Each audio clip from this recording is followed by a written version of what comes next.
اهلا وسهلا البنات، كي دايرين؟ لاباس بخير؟ اش اخباركم؟ كي دايره اموركم؟ نتمنىكم كاملين تكونوا على خير وبخير وفي اتم الصحه والعافيه، ويلقاكم هذا الفيديو في احسن الاحوال. اول حاجه غنبداو بالصلاه على سيدنا محمد عليه الصلاه والسلام.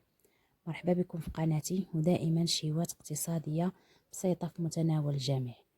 اليوم ان شاء الله في هذا الفيديو غنشارك معكم الغديوه ديالي اللي هي طاجين ديال اللحم بالبصله والزبيب اللي كيجي رائع وبنين.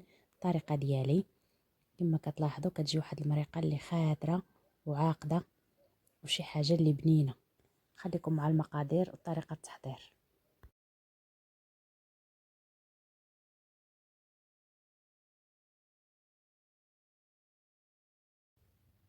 نبداو على بركه الله. بالنسبه للمقادير اللي غنحتاجو في هذا الطاجين، عندي هنايا نصف كيلو ديال اللحم، الكميه كتبقى على حسب عدد افراد الاسره.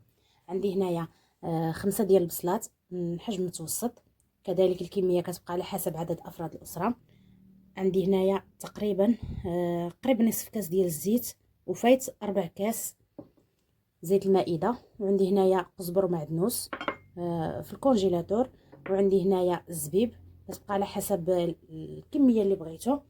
بالنسبه للعطريه عندي هنايا معلقه صغيره ديال السكينجبير، معلقه صغيره ديال الملحه، عندي هنايا معلقه صغيره مع مرش ديال قرفه، وعندي معلقه صغيره ديال الخرقوم بلدي، وراس معلقه ديال البزار، وعندي هنايا الثومه.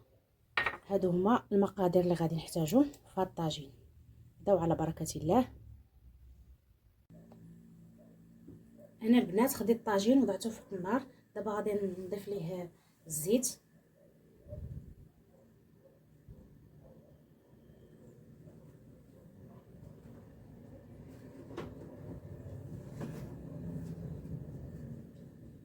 وغادي نوضع الحيمات ديالي يتقلاو ليا في الزيت.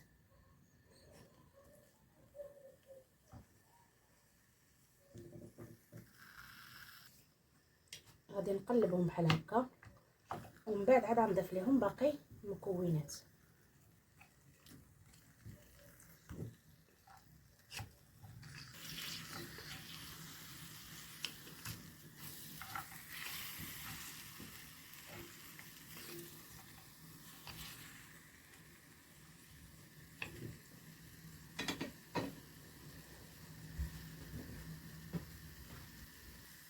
غادي نغلق عليهم ونخليهم يتقلاو ليا واحد شويه.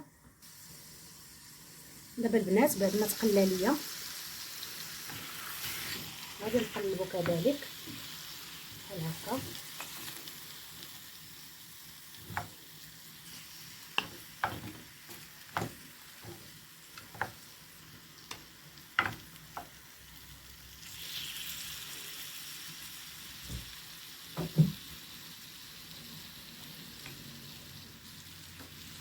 دابا غادي نضيف ليه البصله اللي قطعتها، غير حبه وحده ديال البصله.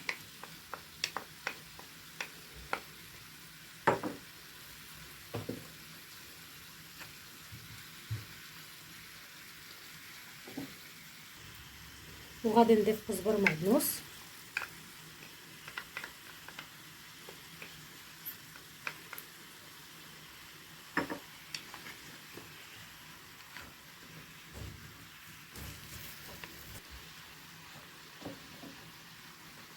غادي نحك عليهم الثومه.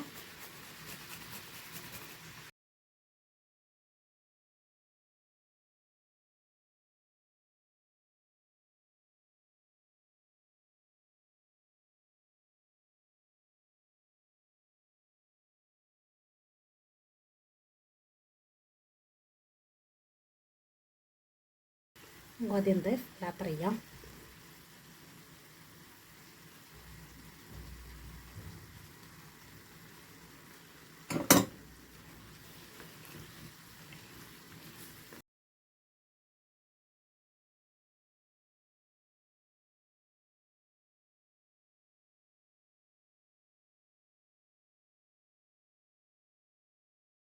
دابا غادي نغلق عليه وغنخليه يتقلى ليا واحد شويه تذوب ليا هاد البصيله، وعاد غادي نمرقو ونقص عليه النار ونخليه حتى يطيب ليا نص طيبه، وعاد غادي نضيف البصله والزبيب.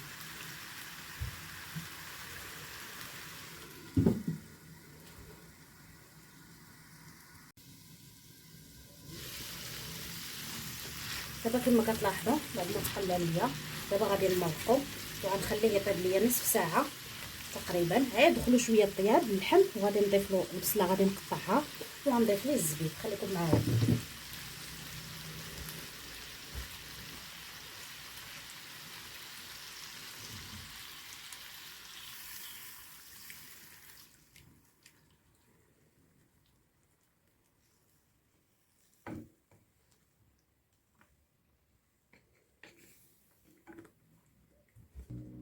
غادي نضيف ليه كاس ونص ديال الماء وغادي نخليه يطيب ونتلاقاو فاش يطيب باش ندوز ندير ليه البصله والزبيب.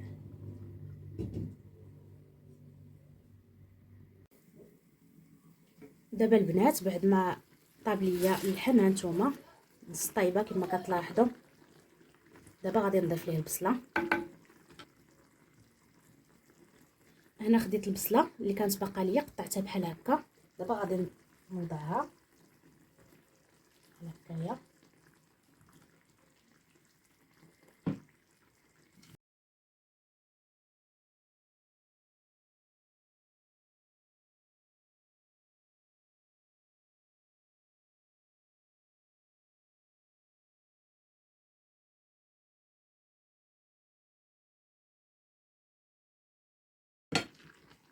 وغادي نضيف لهم الزبيب.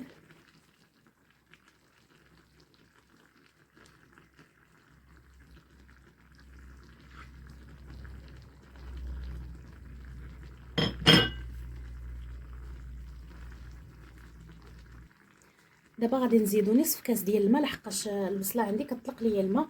غادي نزيدو نصف كاس ديال الماء وغادي نسد عليه ونتلاقاو في الشكل النهائي ديالو. خليكم معايا.